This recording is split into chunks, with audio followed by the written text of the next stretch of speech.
Hola, hola a todos, creo que ya estamos en vivo. Buenas tardes a todos. Estoy aquí desde la ciudad de Culiacán, Sinaloa, donde me crié. Aquí me crié de a partir desde los 8 años. Llegué hace 8 años a esta ciudad y he vuelto a visitar, a hacer consultas médicas también. Tengo que seguir un tratamiento, ¿no? Y el día de hoy en Compartiendo Vino nos toca estar con Magno. Vamos a hablar de un tema muy interesante que a mí me es nuevo, la frase o el título es nuevo para mí. Voy a ir agregando a Magno. Este es un título que se llama Espiritualidad Blanqueada. Cuando yo lo escuché, para mí fue como... Ya saben que aquí esto es cuestión de adaptación. Entonces, creo que ya me apareció que ya lo invité. Entonces, pues aquí ando de visita. Tengo este hermoso back, que es de por aquí, donde hay muchos pajaritos, muchos árboles. Entonces ya me tocó hacer en un lugar que esté un poquito más natural. Entonces, pues bueno, el tema de hoy se llama espiritualidad blanqueada.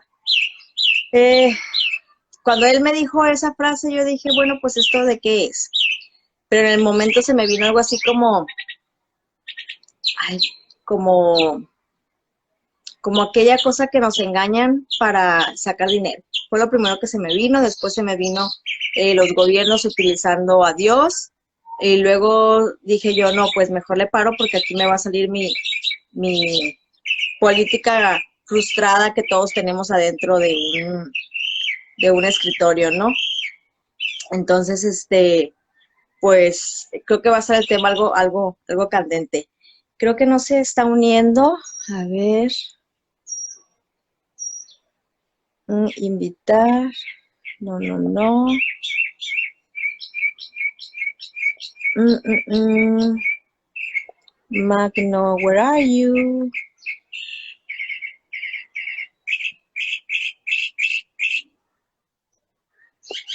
Invitar.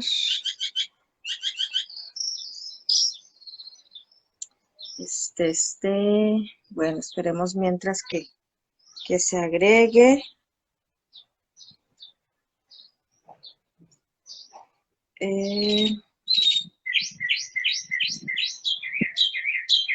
Voy a mandar un mensaje. Mientras escuchemos a los pajaritos.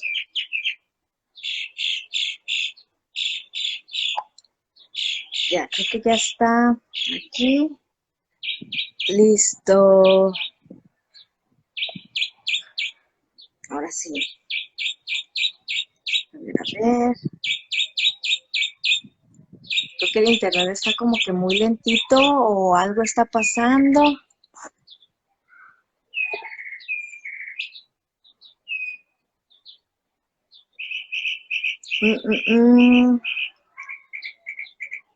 Magno no puede unirse. Me dice, a ver, Magno, si quieres mándame otra vez la solicitud.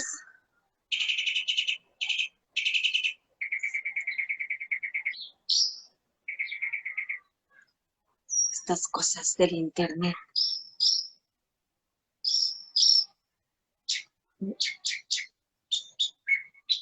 A ver. Sí, ya te di. A ver, ahí ya te mandé yo una solicitud. A ver si te deja. Ahora Oh, sí, me voy a mover. ¿me Hello. escuchas? Sí, ya te escucho. ¿Cómo estás? Muy bien, ¿y tú? Muy bien, aquí en el calorón. Está el calor aquí. Bárbaro. El infierno, digo yo, que es aquí. Oye, pero y estás como... De veras que ahí están en verano, ¿o no? Sí, aquí nosotros es verano. Aquí, Sinaloa nunca tiene frío. Yo siempre lo he dicho. Hace muchos años que dejó de haber frío y siempre es calor, calor. Entonces me ven muy fresca, pero no estoy fresca. Estoy en el calorón. Oye, pero ¿Cómo acá está como, acá hace mucho frío, aquí estamos en otoño, estamos entrando como en invierno profundo. ah, pues no, acá Mucho- no. Yo te paso calorcito si quieres, ¿eh? No, a mí me gusta el invierno. Para Ah, mí a mí es una también, pero estación súper. bueno, vamos ya estaba dando la intro, les estaba comentando a todos que el día que tú me dijiste el nombre de la charla ando con la lengua bien trabada hoy, ¿no? Espiritualidad blanqueada. Ya, Lo sí. primero que se me vino a mí a la mente fue cuando utilizan a Dios para sacar dinero. Y luego de ahí cuando los gobiernos utilizan a Dios para conseguir personas, ¿no? Y pude haber seguido, pero dije, no, mejor me detengo, dejo de hacer mis juicios y voy a dejar que Magno nos explique qué es este tema. Entonces, Magno, por favor, platícanos, porque la intro que me dices está muy interesante. Disculpen el ruidero, aquí atrás es calle, entonces yo me salí a la terraza, de repente se va a escuchar. Pero bueno, platícanos, Pero Magno. se escuchan pajaritos, así, Sí, pero en un cierto máximo. Es lo único que yo alcanzo a escuchar desde acá, por lo menos. perfecto, perfecto. Sí, mira, lo que tú mencionabas con respecto a cuando utilizan a Dios para sacar dinero, eso ya netamente estafa. Hay que dejarlo en claro. O sea, eso ya está mucho más allá de la espiritualidad blanqueada, sino más bien es estafa. No tiene otro nombre. No le pongamos otro nombre. Eh, pero sí, te propuse este tema porque es algo que vengo sopesando dentro de mí hace bastante rato ya. Es algo que tengo en mi retina hace mucho tiempo y que de alguna manera también me ha forzado en una primera instancia un poco obligadamente a recuestionarme y a replantearme lo que estaba haciendo y lo que venía haciendo ya desde hace 5 años con respecto al trabajo espiritual o al trabajo emocional, psicoemocional, al trabajo, si alguien lo quiere poner más místico, aunque a mí no me gusta mucho colocar esos términos, poner el trabajo en esos términos, sino más bien eh, es algo que me hizo resonar mucho y he estado, bueno, averiguando y leyendo acerca del tema. Y la verdad es que me encontré en el escenario de que me apasiona mucho, porque es algo que vino como a sentar ciertos pensamientos y ciertas visiones que ya había tenido, pero que no había encontrado ningún sustento, ningún respaldo en ninguna parte. Primero que todo, darle la bienvenida, bueno, me voy a tomar esa atribución violeta a todas las personas que se están uniendo. Yo envié invitaciones a la mayoría de mis contactos que tengo acá en Instagram, así que son todos bienvenidos, bienvenidas, bienvenidas. Y te quise proponer este tema básicamente porque, bueno, tú y yo y el resto de las personas que conforman Brujer trabajan precisamente con lo que es la espiritualidad, con lo que es el trabajo psicoemocional, con lo que es eh, el trabajo con el mundo, universo interno. Entonces, muchas personas pueden preguntarse qué mierda es la espiritualidad blanqueada, de qué está hablando, por qué no entiendo absolutamente nada, y me ha pasado precisamente. Y por eso también es un tema que me apasiona porque me pone en la situación de que tengo que explicarlo de una manera que se pueda entender. Entonces, para mí, básicamente la espiritualidad blanca, voy a partir de una definición, entre comillas, muy simple. Para mí, la espiritualidad blanqueada es el blanqueamiento que hace la New Age con respecto a ciertas tradiciones o culturas para extraer cierto conocimiento que se vuelve con el tiempo eh, un dispositivo, un mecanismo de capitalización. ¿Y a qué Ok, me refiero con esto? Con todas estas terapias que han surgido durante los últimos 10 años, y con esto no hago una crítica o un juicio precisamente de quiénes realizan estas terapias o quiénes realizan eh, este, quiénes estamos insertos en este mundo, sino más bien es cómo de alguna manera hemos estado creyendo constantemente a través del tiempo que la espiritualidad tal y como la conocemos ha existido siempre. Es, ujú, siempre se ha conseguido de esta manera, que es precisamente una espiritualidad que está dada al productivismo. ¿Y a qué me refiero? Con volvernos mucho más productivos y estar tranquilos con ese productivismo, con ese producto que nos volvemos, con ese objeto que nos volvemos. Porque si bien, y si tú te das cuenta, eh, cuando alguien va a una terapia, y a mí me ha pasado, cuando alguien toma una terapia, cuando alguien toma una sesión, siempre está el detonante de que no estoy funcionando bien en mi trabajo, que no estoy rindiendo bien en mi vida, que no estoy consiguiendo los objetivos, los logros que quiero. E inmediatamente se hace esta asociación de espiritualidad con el camino hacia un poco el éxito o hacia la autorrealización. Entonces, cuando tomamos ese axioma, cuando tomamos ese planteamiento, inmediatamente llevamos la espiritualidad hacia el lado de precisamente el mercado. La espiritualidad se vende como una herramienta, como un camino de eh, volverme más productivo, de volverme uno más tranquilamente con el sistema, ¿vale? Sin cuestionar precisamente los mecanismos de represión que puede tener un sistema u otro. Aquí estamos hablando de distintos mecanismos, distintos tipos de sistemas. Estamos hablando del sistema del capitalismo, estamos hablando del patriarcado, estamos hablando de la heteronorma, etcétera, etcétera. Entonces, la espiritualidad blanqueada, como se la ha comenzado a llamar, está delimitada precisamente cuando comienza a extraer ciertas partes, ciertos conocimientos, cierta sabiduría de las culturas, de pueblos originarios, de doctrinas, de religiones, de corrientes, ya sea místicas, ya sea ocultistas, ya sea artísticas o socioculturales, y las tergiversa de tal manera que solamente las pone en servicio, como te decía, de el capitalismo, el sistema capital, ¿vale? Para seguir volviéndonos más productivos.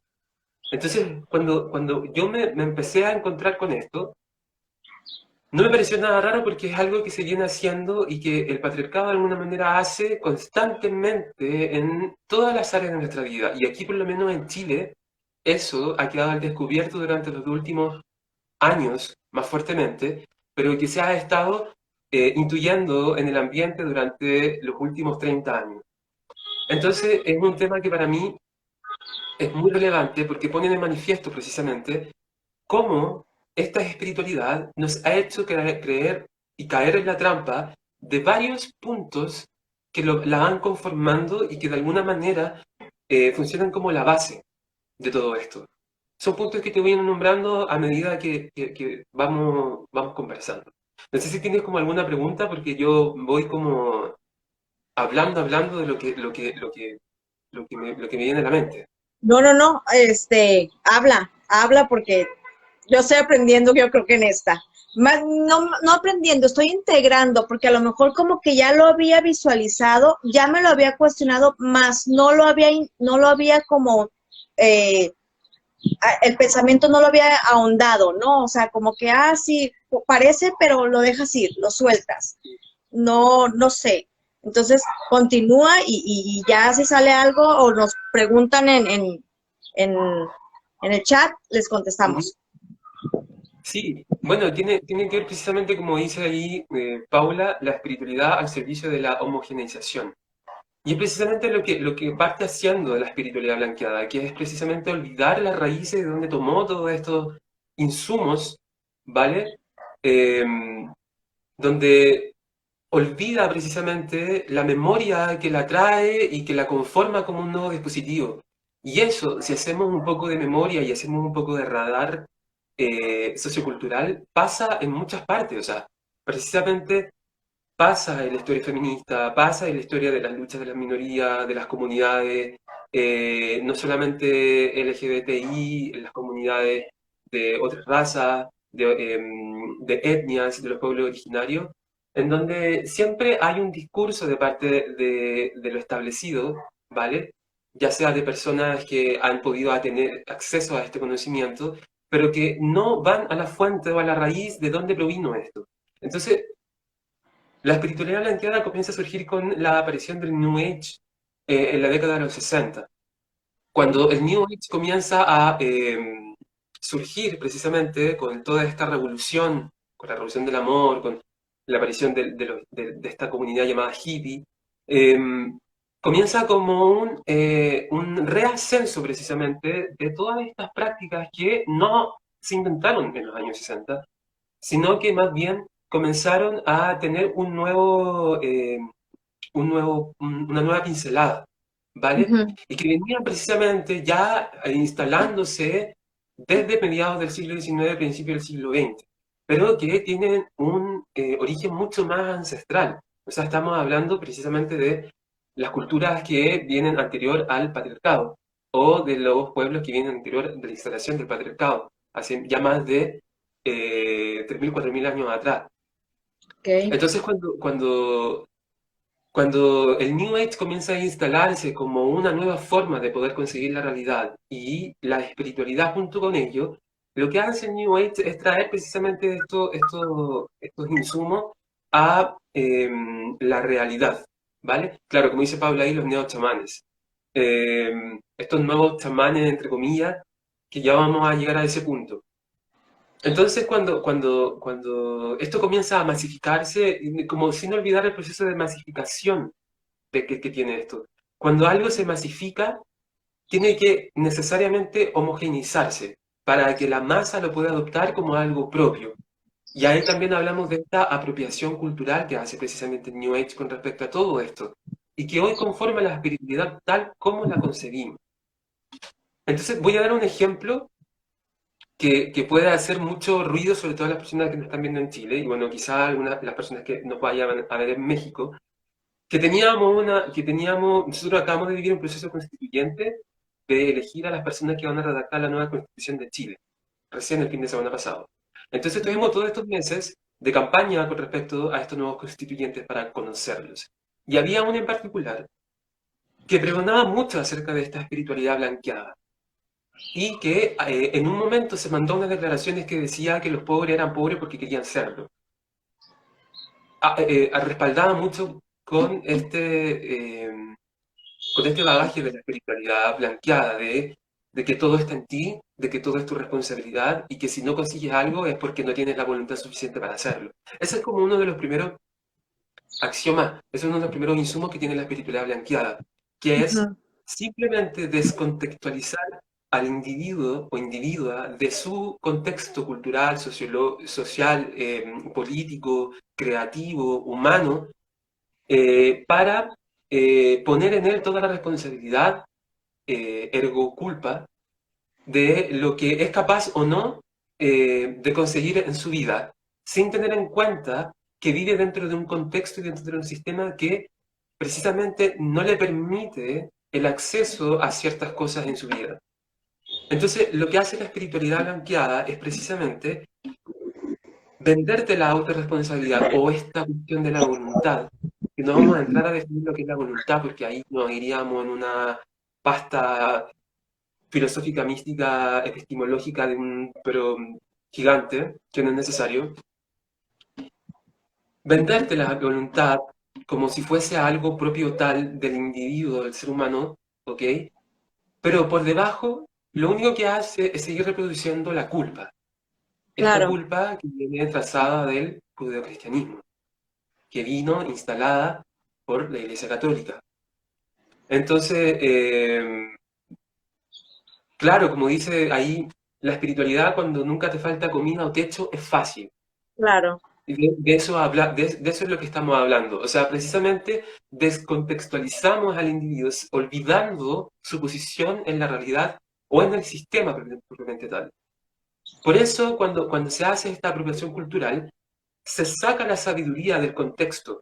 Por eso es muy fácil citar una frase del budismo o del hinduismo, olvidando el contexto en el cual se creó o para quienes se creó. Es muy fácil hacerlo.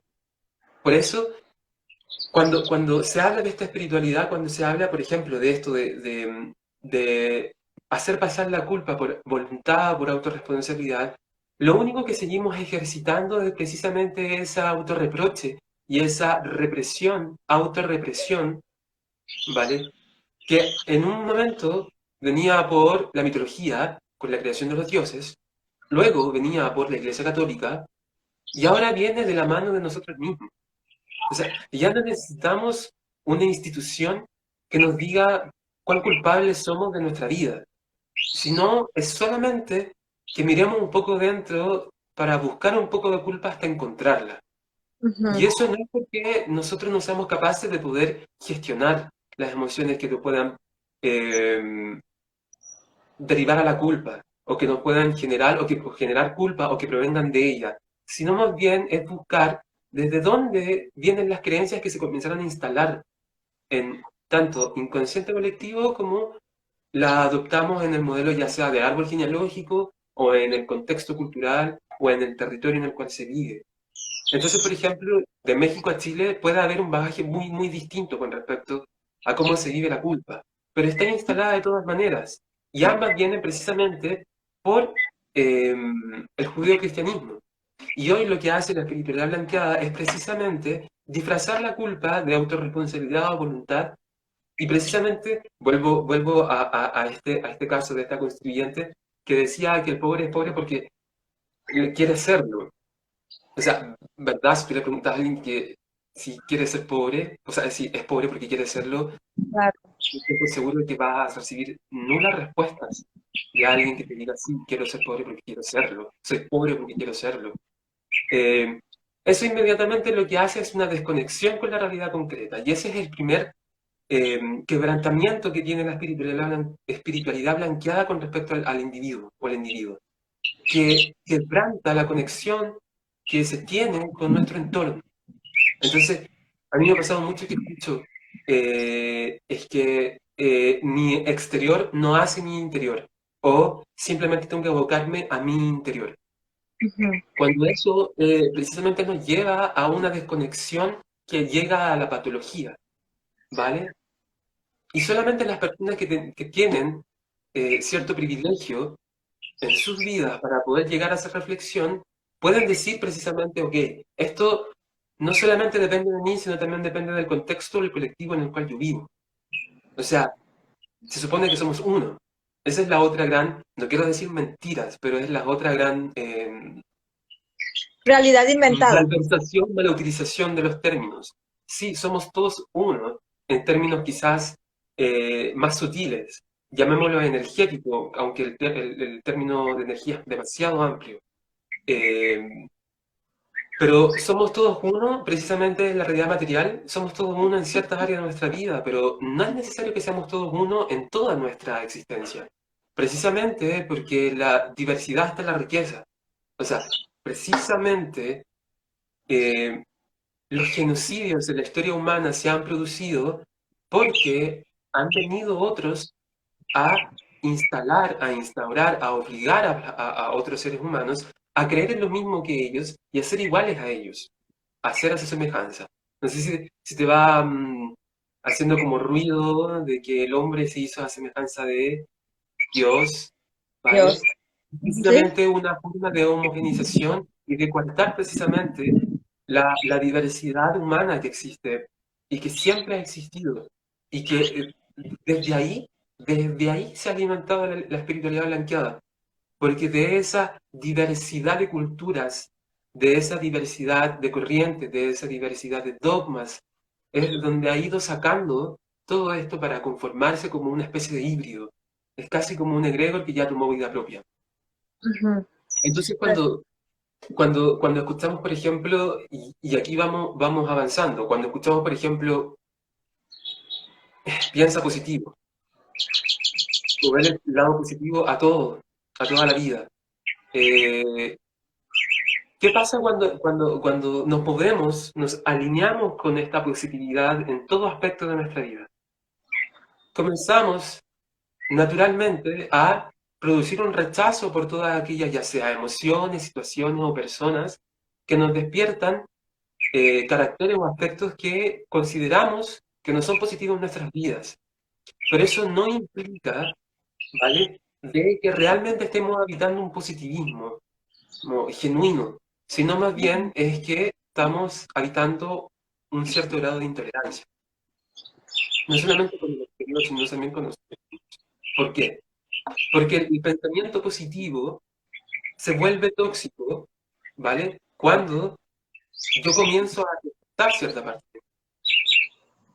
entonces el pensamiento positivo en extremo comienza a ser una forma de autocensura. Y Ujú, eso también para las emociones mal llamadas negativas, para las emociones mal llamadas densas. Hay una autora que hace poco leí que se llama Casilda Rodríguez, ¿vale? En su libro que se llama La sexualidad, el funcionamiento y la dominación, ella habla acerca de que no existen emociones ni negativas ni positivas, ujú, ni existen emociones malas ni buenas, sino existen emociones. Y que como tal hay que confrontarse a ellas como emociones. Y habla acerca sobre todo de una emoción que hoy está muy en boga, sobre todo por todo lo que está pasando, tanto a nivel local como a nivel latinoamericano, que es la rabia.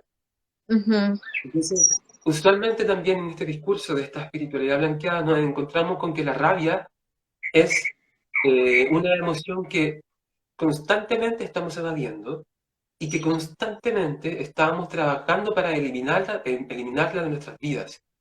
O sea, la rabia constantemente la estamos ignorando, dejando de lado, porque no es productiva para este sistema. O sea, alguien que está completamente enajenado o enajenada por la rabia no es productivo para este sistema, por lo tanto no es útil. ¿Por qué? Porque la rabia es un mecanismo de defensa. La rabia, cuando es un estado perpetuo del ser, es patológica, pero también muestra que el contexto en el que estoy me hace habitar constantemente la rabia y ese estado de alerta y de defensa, que es un estado también de un quebrantamiento de la autorregulación propia. Toda emoción existe para autorregularme. Toda emoción viene desde una pulsión visceral, desde ujú, esta pulsión en que usualmente estamos como vinculando al sexo, como a la pulsión creativa sexual, estamos vinculando siempre como a la genitalidad, al sexo, al coito, como que no podemos sacarnos un poco esa imagen de la cabeza. La pulsión da origen a la emoción porque es una forma de autorregulación corporal. ujú, Entonces, la rabia es una forma de autorregulación y al mismo tiempo es una respuesta frente a una situación en particular que me hace daño o que pone en peligro mi vida. Y esa es la función primordial de la rabia. Ahora, teniendo en cuenta el contexto en el que vivimos, la rabia se ha vuelto, exactamente como dicen ahí, un motor revolucionario. Es ujú, desde la rabia donde se han abierto las revoluciones para romper precisamente con el sistema que nos mantiene perpetuamente sometidos, sometidas. Entonces, ¿qué pasa cuando a esta espiritualidad blanqueada le toca hablar de la rabia? Siempre lo hace como desde la rabia como un mal ajeno, como la rabia está como irrumpiendo mi vida, me interrumpe, no me permite ser productivo, no me permite hacer las cosas que tengo que hacer, ujú, no me permite alcanzar este exitismo que me propone y que muchas veces me vende el capital, me vende la institución. Entonces la rabia se vuelve un agente revolucionario. Cuando yo hablo de revolucionario, hablo de un agente rebelde que se rebela contra esto que está instaurado. claro. Entonces, cuando nosotros vamos al pensamiento positivo, el pensamiento positivo le teme mucho a la rabia, le teme precisamente a las emociones tensas, también como el dolor. Como aléjate de todo eso que te da dolor. Así Como es. realmente te estás alejando de una parte de ti fundamental de tu proceso de autorregulación. Partiendo de la premisa de que todas las emociones que sentimos son para autorregularnos y nacen de nuestro cuerpo para autorregular nuestro sistema. Entonces, toda emoción tiene un porqué y un para qué en el momento en que nace. Ahora es cuando, como te decía anteriormente, vivimos patológicamente esa emoción. Sobre todo la rabia que te la ponía como ejemplo. No sé si alguien tiene alguna pregunta. Yo de repente miro aquí Em, Yo lo estoy viendo y no hay preguntas todavía. Perfecto. Hay comentarios, eso sí. Ahí estaba leyendo aquí. Súper bien. Bueno, si van teniendo preguntas pueden ir haciéndolas, no hay ningún problema con eso. Em, entonces, para mí, cuando te encuentras con esta espiritualidad o este intento de espiritualidad, eh, y viene este apellido que es blanqueada, cuando uno habla de blanqueamiento, es precisamente lo que hace cuando hace esta apropiación, y es como casi un extractivismo. Y es lo que hace precisamente el sistema capital y el patriarcado. O sea, ve su entorno como un objeto, como un material, simplemente para poder extraer y apropiarse. No lo ve como otra cosa. Entonces lo que ha hecho esta espiritualidad es precisamente extraer y apropiarse de otras culturas y otras sabidurías ancestrales que tenían un contexto, que tenían una realidad material en donde toda su sabiduría tenía una razón de ser y tenía de alguna manera un propósito, ¿vale? Hoy, si bien este blanqueamiento que se hace, ¿por qué hablamos de blanqueamiento? Porque precisamente habla de esta apropiación de personas eh, blancas. O sea, si lo ponemos de esa manera, somos las personas blancas las que nos hemos apropiado de esto. Pero eso también habla de ese blanqueamiento, tiene ese doble, ese Significado. doble punto. Ujú. Eh, cuando seguimos interiorizando y profundizando en esto, nos vamos dando cuenta también, por ejemplo, eh, y a mí me pasa mucho cuando miro ciertas ilustraciones de ciertos dioses, maestros ascendidos, y yo digo, oye, son todos blancos o azules, rubios, no hay ninguno moreno, no hay ninguno de rasgo indígena, son todos blancos, caucásicos, razas arias, y yo digo, ¿cómo a nadie sospecha, a nadie le hace ruido de que estemos partiendo por la imagen de Jesús, que ya no puede ser más heteronormada su representación? Cuando se han hecho estudios de que Jesús realmente jamás fue así, sino que tenía rasgos más bien propios de su región. Eh, Piel más oscura, rasgos más prominentes, piel más Homosexual. gruesa, pelo negro. eh, y yo digo, ¿quiénes hicieron esto? ¿Quiénes hicieron estas representaciones? Cuando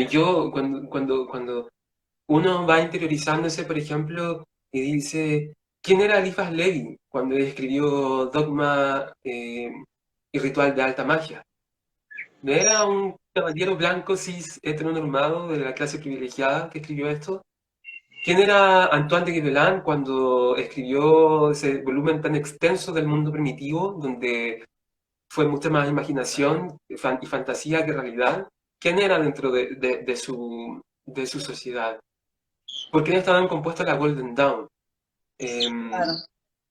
Si no era por estos señores privilegiados que tenían la oportunidad de poder estar en una organización como tal.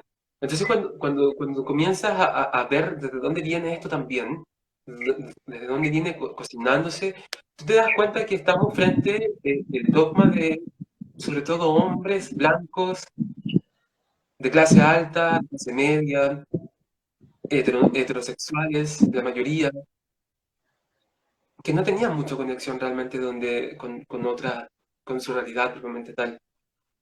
Entonces, eso me hizo pensar lo siguiente. Eh, te quiero leer un pequeño fragmento de un texto que estoy leyendo, pero antes veo que hay como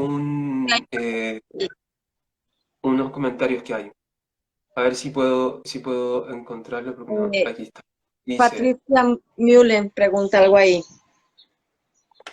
hola Mullen. Magno, ¿cómo podrías definir la palabra espiritualidad tan escuchada hoy, pero tan poco comprendida? Gracias.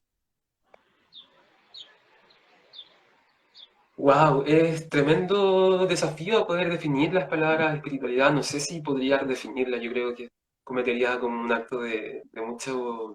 Serías entrarías en el concepto de espiritualidad blanqueada al hacerlo, yo creo, ¿no? O sea, si hay que definir espiritualidad, hay que hacer un recorrido por todo el mundo y preguntarle a todas las personas del mundo.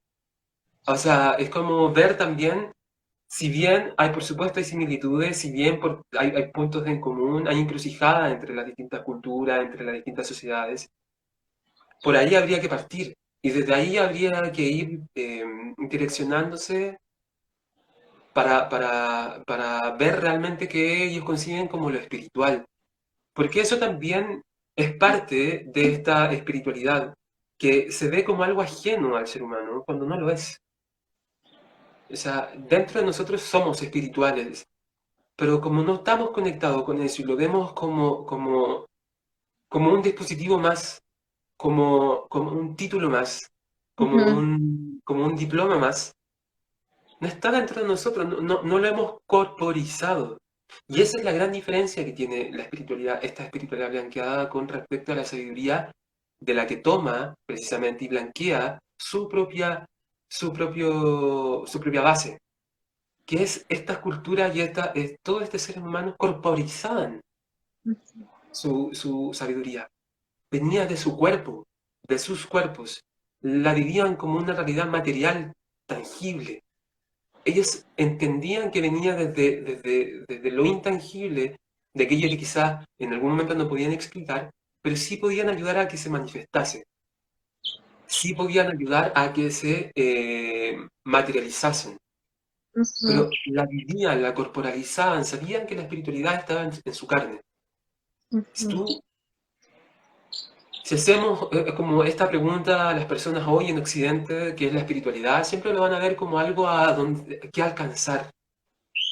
Claro, Entonces inmediatamente hay ahí algo una que meta. se va contraponiendo y se mezcla, que es como, es algo que tengo que alcanzar, es un objetivo que tengo que lograr, es una meta a la cual la tengo que llegar. Entonces también partiendo de ahí la espiritualidad viene con ese activo de la competencia, que es parte del capital. Tengo que hacer muchas cosas para llegar a esto, y desde Ujú. aquí me lo muevo más. ¿Se entiende? Sí, sí, sí, sí. Ahí hay más comentarios, sí. Jesús le lavaba los pies a una prostituta, estaba en contra de la institucionalidad, sí. Pero lo pintan rubio de ojos azules, exactamente. Sí, desgraciadamente yo creo que, por ejemplo, aquí en México, para mí el mejor ejemplo de una espiritualidad blanqueada es la creación del indio Juan Diego. Aquel que fue a un lugar, vio a la Virgen, bajó del lugar y como la Virgen estaba en su manto, ya todos las personas que éramos de raza india, mexicas, toltecas, mayas, tuvimos que hacernos al, al al cristianismo porque un indio no, y nos inventaron una virgen morena. Para mí, Violeta, estoy hablando de mi Violeta. Siempre lo he pensado así y siempre he dicho, para mí la Virgen María es un invento. No estoy en contra de las vírgenes como tal o de lo que es el concepto de materno, de madre de una persona, pero para mí, como dicen aquí, todas las madres son como la Virgen, o sea, es el amor de la madre puede hacer muchas cosas, pero la transgiversación que le han dado, el concepto que le han dado para mí es, no hay mejor ejemplo. Hablo de mí, ya si ya mañana salgo acá afuera y me linchan, pues ya, pero estoy hablando de mí. Otro concepto que para mí es todas aquellas personas que usando, tú lo dijiste, la culpa, teniendo un conocimiento o un don desarrollado o una capacidad para no, digo, para leer un poco más allá de lo que es un ser humano normal y para que sigas yendo a su consulta y te dijo cosas que te causaron miedo, que te causaron culpa y que te causaron una situación donde tú buscando querer ser espiritual, querer pagar tus culpas cuando, ojo, ya las pagaste en la vida en la que viviste, no las vienes a pagar a al que te diga que el karma de otras vidas los estás pagando en esta, te está mintiendo. conozco a uno. Entonces, esa parte es el mejor ejemplo para mí de una espiritualidad blanqueada. Yo soy muy amante como tú de por qué no en los comerciales hay niños de color, por qué en los comerciales hay en las escuelas las vírgenes no son de color de los niños, porque siempre me lo hice desde muy pequeña y siempre lo cuestioné y yo decía, bueno, ¿por qué? Y yo como persona en algún momento caí en esa forma Sí. pues, de espiritualidad, pero no en el concepto malo, sino que yo llegué a creer que realmente así era el Dios, pero algo en mí me decía que no. Yo creo más en el Dios. Todas las teorías conspirativas que han hecho en películas donde Jesús estuvo con María Magdalena, Jesús tenía una pareja, Jesús era un ser humano normal, común y corriente, su madre igual, su padre igual, entonces para mí ese es el mejor ejemplo. Es un tema muy controversial lo que estamos diciendo ahorita, o sea, muy controversial. ¿Por qué? Porque mucha gente no le puedes tocar absolutamente ningún comentario y al final del todo, tú lo hablaste a lo mejor en un entorno global, pero en lo personal, o sea, si nos vamos a un colectivo, nos damos cuenta que hay demasiada gente que practican eso. El simple hecho de que ya vendamos y que también, porque también nosotros lo consumimos al final del día. Me voy a hacer un ejemplo de un árbol, el árbol que aquí le llaman el palo santo, ya es un árbol que está en peligro de extinción, pero todo el mundo quiere limpiar su espacio con el palo santo y realmente nos preocupamos por saber de dónde viene lo que estamos haciendo para limpiar nuestro entorno.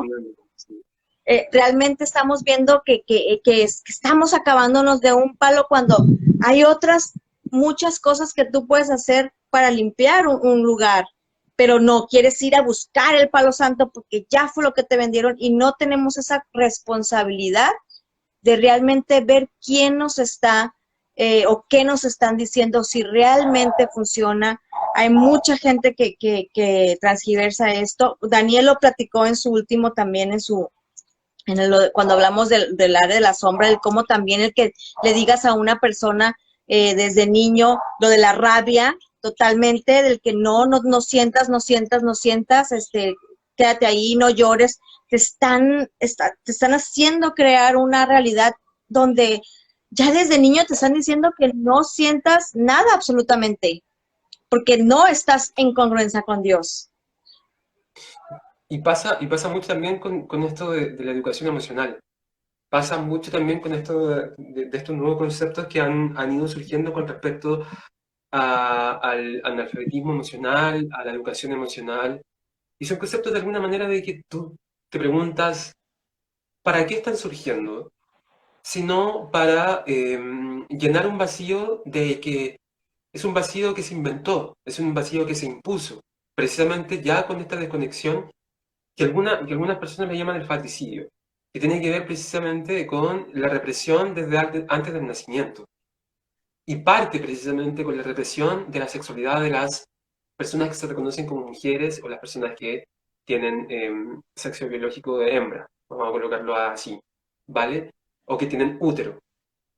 Y esa represión viene dada precisamente por la erupción de la conexión de la relación madre-criatura. O sea, nos han convencido desde que no hay que escuchar nuestro cuerpo, de que hay que silenciarlo por todos los medios posibles y poner atención en lo que dice la medicina, ¿vale? La medicina convencional, poner atención en lo que dice la política, las instituciones, de cómo una mujer tiene que parir, de cómo una mujer tiene que vivir su embarazo.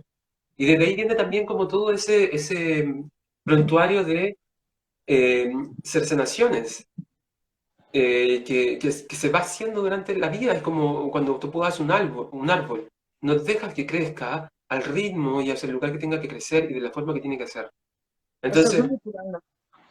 la espiritualidad blanqueada también apunta hacia eso, sobre todo en el tema de la sexualidad. O sea, estamos tan acostumbrados a asociar la espiritualidad con la genitalidad o con esta sexualidad coital, que es simplemente una falocracia, ¿vale?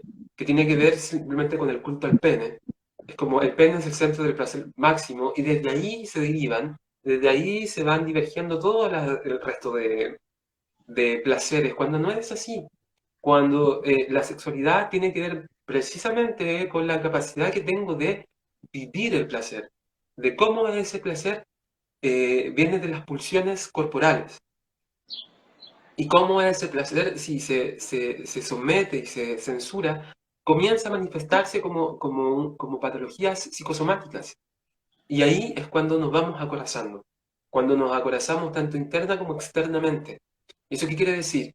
Que no solamente tenemos una coraza hacia el mundo exterior y no mostramos nuestras emociones o no expresamos nuestros sentimientos, sino también con una coraza interna que tiene que ver con que para nosotros también es desconocido aquello que estamos sintiendo. Y esa coraza se expresa sobre todo cuando yo digo no sé lo que siento, Ujú.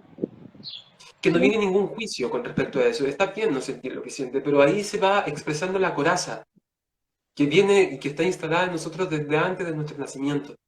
De si tuviésemos una conexión directa con el cuerpo, con nuestra corporalidad, con nuestras pulsiones, con nuestro placer, con nuestra vitalidad, sabríamos perfectamente lo que estamos sintiendo de una u otra manera. El Ujú. cuerpo nos iría a saber de una u otra manera lo que está pasando con nosotros. Entonces, antes que se me olvide, te quiero leer este extracto del libro que se llama El retorno de los brujos, Ok. ¿vale? Que a mí me pareció súper pertinente y me gustó mucho porque también explica mucho acerca de cómo este otro lado de la espiritualidad, ¿vale? Pero voy a leer el pequeño extracto. Encontrar otro mundo, dice, no es únicamente un hecho imaginario. Puede ocurrirle a los hombres y también a los animales. A veces las fronteras se deslizan o se confunden. Basta con estar allí en aquel momento. Yo presencié cómo le ocurría esto a un cuervo. Este cuervo es vecino mío. Jamás le he hecho el menor daño, pero tiene buen cuidado en mantenerse en la copa de los árboles, volar alto y evitar a la humanidad. Su mundo empieza donde se detiene mi débil vista. Ahora bien, una mañana nuestros campos se hallaban sumidos en una niebla extraordinariamente espesa, y yo caminaba a tientas hacia la estación. Bruscamente aparecieron a la altura de mis ojos dos alas negras y enormes, precedidas de un pico gigantesco, y todo se alejó como una exhalación y con un grito de terror como espero no volver a oír otro en mi vida. Este grito me obsesionó toda la tarde. Llegué hasta el punto de mirarme al espejo preguntándome qué habría en mí de espantoso. Por fin comprendí. La frontera entre nuestros dos mundos se había borrado a causa de la nieve. El cuervo, que se imaginaba volar a su altura acostumbrada, vio de pronto un espectáculo sobrecogedor, contrario para él a las leyes de la naturaleza. Había visto a un hombre que andaba por los aires con el corazón mismo del mundo, en el corazón mismo del mundo de los cuervos. Había presenciado una manifestación de la rareza más absoluta que puede concebir un cuervo, un hombre volador. Ahora, cuando me ve desde arriba, lanza unos pequeños gritos, y yo descubro en ellos la incertidumbre de un espíritu cuyo universo se ha desquiciado. Ya no es, ya no volverá a ser jamás como los otros cuerpos. Así es. Entonces, para mí, eso implica como este encuentro que uno tiene con, no lo puedo llamar como espiritualidad genuina, pero tú sabes que cuando tocas esa sabiduría, sabes perfectamente que hay un cambio en ti. Y ese cambio no tiene una dirección dada, no tiene una dirección ya acordada. No es que este cambio vamos a hacerlo para volverte más productivo. Eso es simple y netamente sometimiento. O sea, yo me someto mis pensamientos, someto mis emociones, someto mi sexualidad, someto mis impulsos, mis pulsiones a un sistema que me quiere de esta forma y que siendo de esta forma, yo soy productivo a este sistema, por lo tanto soy aceptado en este sistema. Pero como dice el texto acá, el encuentro con este rompimiento de los mundos, con esta realidad que yo creo que es así, no es productiva. No es hacia un lugar, no me va a dejar en un lugar donde yo pueda hacer un objeto o un producto, sino más bien te desarma. Es algo que primero te va desarmando y luego uno se va recomponiendo como puede, realmente. Ujú. Entonces, quería leerte este fragmento porque a mí la primera vez que yo lo leí me sobrecogió mucho, porque también hay una parte de mí que piensa que como seres humanos somos demasiado egocéntricos y antropocéntricos. Desde ahí parte también como este concepto de la espiritualidad blanqueada. Y no somos capaces de poder ver que para las otras criaturas de este mundo también hay un universo, también hay una realidad. Claro. Entonces,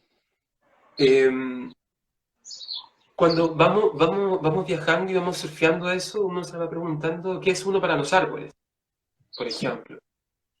¿Qué es uno para las aves cuando te miran?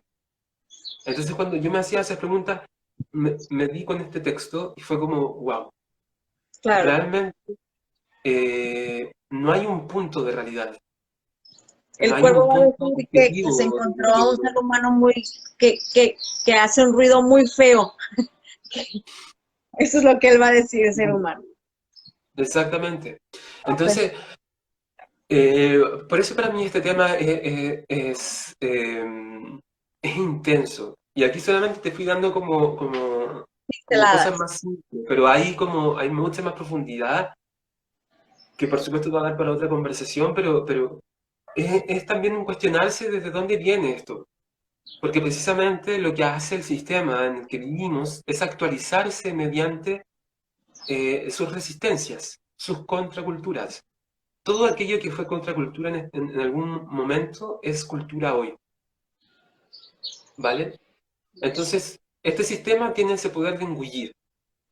Y en ese engullir se actualiza y va sobreviviendo, ¿vale? Entonces, siento que creo firmemente que la espiritualidad blanqueada es una forma que tiene este sistema de actualizarse y sobrevivir. Entonces, para mí, es como también una tarea personal poder delimitar dónde está eso, pues, dónde está, hasta dónde llega esa espiritualidad blanqueada. Ujú. Sería demasiado egoísta poder decir, encontrar una verdadera espiritualidad cuando sé que no existe. Todas son verdaderas en su grado, pero ¿cuál es la verdadera para mí?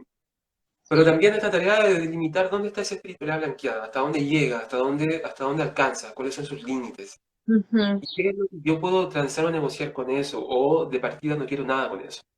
Entonces son preguntas también que van removiendo harto. Porque yo me dedico, soy tarólogo, me dedico a las constelaciones, vendo esto también.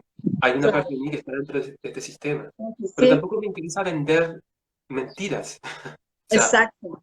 no me interesa vender productos. Me interesa, hay otros intereses.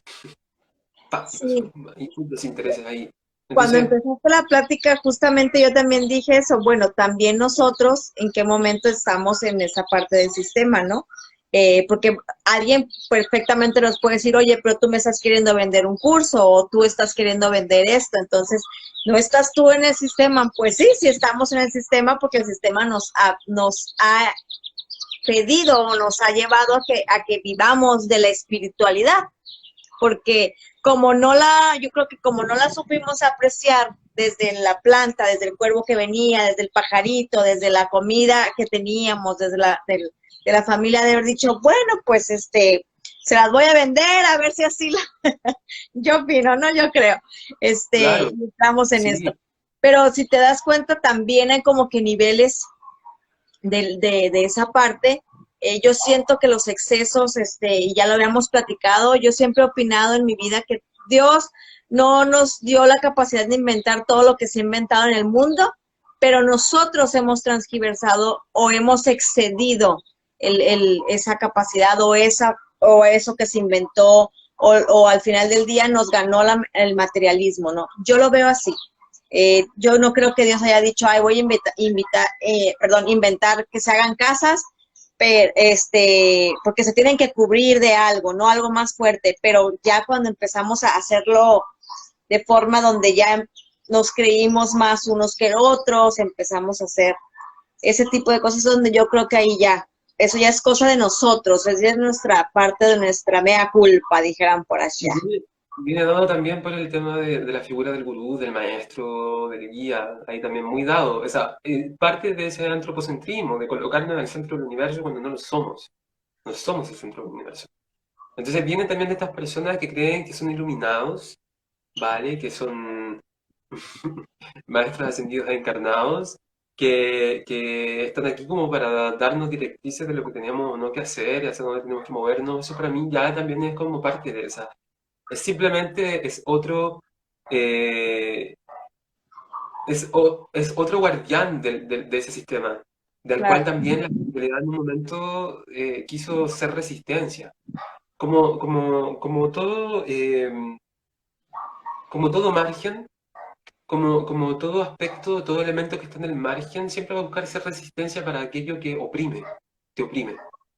Entonces la espiritualidad, si no, esto ya es una visión muy personal, para mí la espiritualidad si no te saca de la opresión, no es espiritualidad, ujú, porque es un viaje doloroso. O sea, uno va sacándose el dolor que uno se ha infligido, pero que primero te infligió la institución y el sistema. Y eso no se puede olvidar.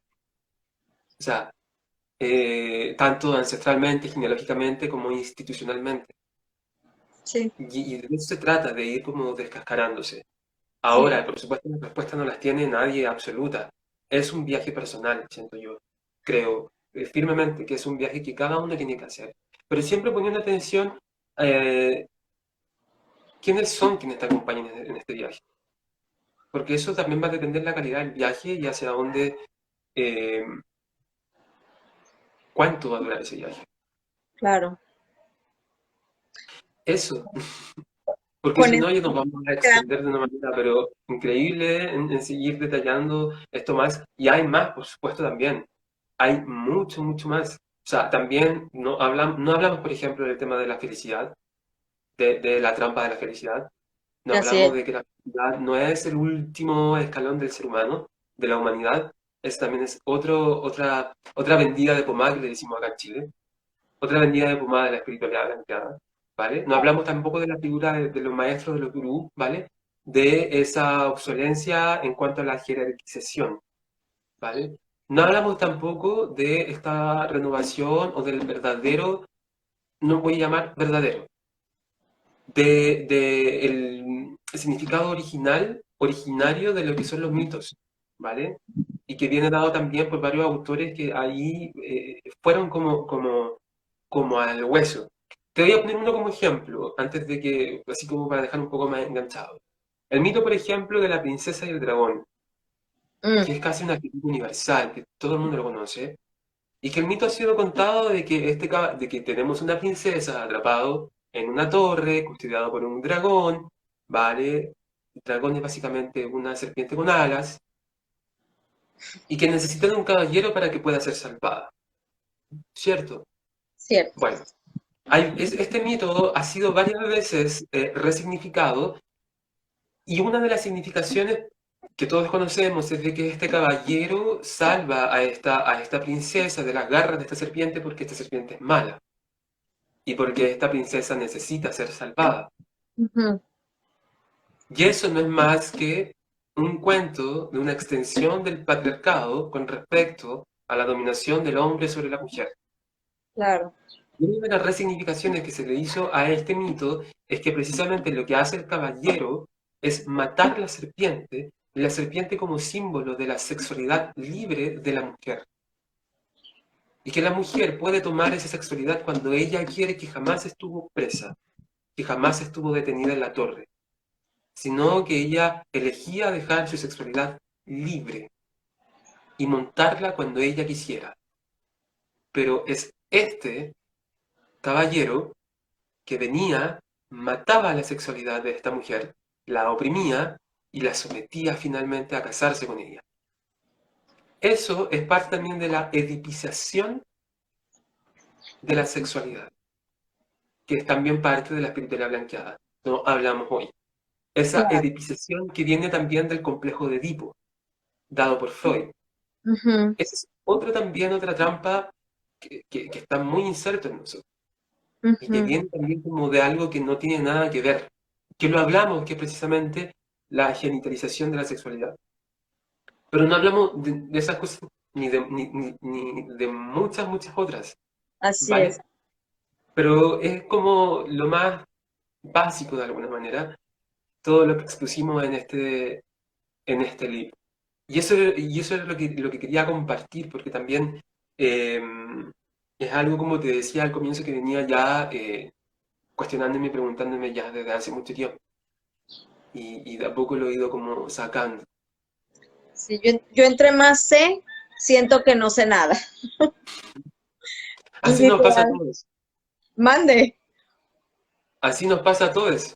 Que mientras Sí. más sabemos, más nos damos Cada cuenta vez de que digo, menos sabemos. Dios, y luego cuando llega un momento en que ves para atrás también y que también, o sea, analizas tu pasado viendo este presente que tienes, estando en esto, que es la inteligencia emocional, la zona terapéutica, alquímica, dices, bueno, pero ¿en qué momento estoy cayendo en todo de lo que también estoy renegando, ¿no? Entonces, si lo veo desde la mirada de la constelación, llega un momento en que me hago la otra polaridad, pero al mismo tiempo es lo mismo. Entonces, es, es, es el típico, no, yo no sé nada, yo no sé nada, Jon Snow. Así Entonces, es. pues estuvo muy padre, Magno, gracias, porque este tema no lo había como centralizado en una frase, en una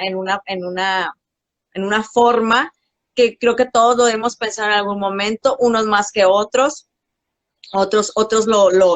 se lo cierran más, pero yo creo que todos los hemos pensado. Yo creo que en el momento que todos empezamos a cuestionarnos las diferentes formas de lo que, ya sea de lo que estás haciendo, de lo que estás comiendo, de lo que vives, cómo lo haces, desde ese momento yo creo que ya estás entrando en algún punto de espiritualidad. No a lo mejor el tan elevado, no sé si también existan grados, no sé, algún día Dios me dirá la respuesta, valga, ¿no? Pero ya estamos entrando en uno. Para mí, yo le quisiera contestar a Patricia, para mí la espiritualidad es vivir como viven los animales. Ese ciclo de la vida tan perfecto, o sea, donde sé que vengo a morir, reproducirme, pero tampoco estoy viendo qué está haciendo el otro, tal vez esa forma en la que ellos se mimetizan los unos con los otros, con su entorno, hasta con nosotros los seres humanos, porque el día que nosotros nos quedamos encerrados, ellos volvieron a salir y para ellos era su mundo, pero no venían y golpeaban el nuestro, ¿no? Entonces, no iban y nos destruían las casas, simplemente convivían. Para mí, en este momento, en la Violeta del día de hoy, es una espiritualidad. Mañana no lo sé. Pues muchas gracias por el tema, súper padrísimo. Recuerden, si quieren una consulta con Magno personal, nos pueden contactar ya sea por Instagram, por Facebook Live, o se pueden agregar al WhatsApp donde tenemos contacto con todos nuestros colaboradores. Se revisa agenda y puede ser una constelación tarológica, puede ser una tirada, puede ser muchas cosas. Una cosa, pues hacer preguntas inteligentes para recibir respuestas inteligentes, ¿no? Entonces, no tenemos ningún problema por contestar las preguntas, pero hay preguntas que sí no estamos en esa parte, ¿no? No es que no queremos responderlas, lo sentimos, pero no vibramos en ese tipo de sabiduría. Pero ahí estamos. Entonces, pues muchas gracias a todos, les damos muchas gracias. Es que estoy toda así como que, ok, ¿qué ando haciendo? Gracias. Muchas gracias. Y bueno, el video va a quedar grabado. Va a quedar Sí, grabado, ¿cierto? Etiquétame ahí, porque después para las personas que no alcanzaron a verlo, yo se los mando. Se los mando por el chat privado y lo van todos a poder ver completo. Todos los videos quedan grabados en Instagram, en Facebook y en YouTube. Acuérdense que tenemos nuestro canal de YouTube donde pasamos todo lo que hacemos allá. Entonces ahí los pueden ver en on demand cuando gusten y manden y quieran y estarlos escuchando y descargarlos. Entonces agréguenos a YouTube, suscríbanse para que estén recibiendo las notificaciones. Expándanos, por favor, a los que les guste lo que estamos haciendo. Entonces, los vamos a dejar ahí, en nuestra bio están los links para que ustedes puedan irse a todas las páginas y pues hagamos que esto se expanda, ¿no? Y muchas gracias a Sí, todos. Buenas muchas tardes gracias. desde acá Inferno, Culiacán. Nos vemos. Un Muchas gracias a beso. todas las personas. Gracias, Violeta. Bye, Un beso. Magno. Chao, chao. Bendiciones.